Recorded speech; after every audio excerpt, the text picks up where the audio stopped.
As budget discussions continue in Topeka, Kansas, school districts are already anticipating ripple effects to their funding, especially in special education. The issue was highlighted during the most recent Shawnee Mission School District Board meeting. Fox 4's Jacob Kittelstad joins us now live from the district office in Overland Park. And Jacob, this actually boils down to the state not paying what some board members feel is owed. Well, that's right. This is a continuing concern for local school districts. By state statute, the state is actually on the hook to cover 92% of all special education or SPED funding, but that really hasn't happened in more than a decade.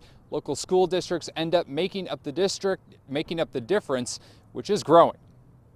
I have a brief question. Ms. Ousley? Shawnee Mission School Board member Heather Ousley, talking to the district's finance people, notes how the SPED funding shortfall continues to grow year to year. Remember, by statute, that amount is supposed to be covered 92% by the state. And I know we're already less than the 70% as a district. We're at is it like 67? Is that correct? 68? Yeah, 67, So- 68, right in there. For Shawnee Mission, that could be more than $8 million.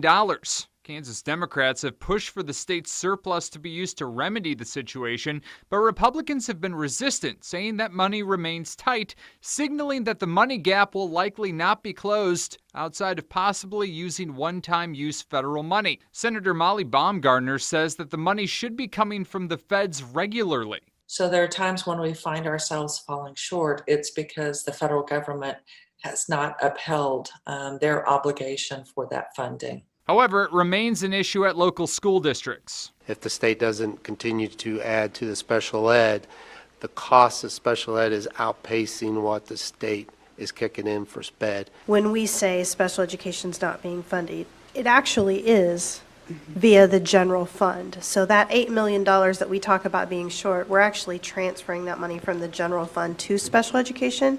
So it's really the general ed budget that is being shorted, if you will. Now, an education conference committee did meet today in Topeka. They're planning on meeting again tomorrow to generally talk about education funding. One item on the table was proposed by Governor Laura Kelly, a $30 million stopgap to help solve this issue short term. However, there is really no firm agreement yet on how to look at this issue, Christelle. All right, Jacob Kittelstad live in Overland Park tonight. Thanks, Jacob.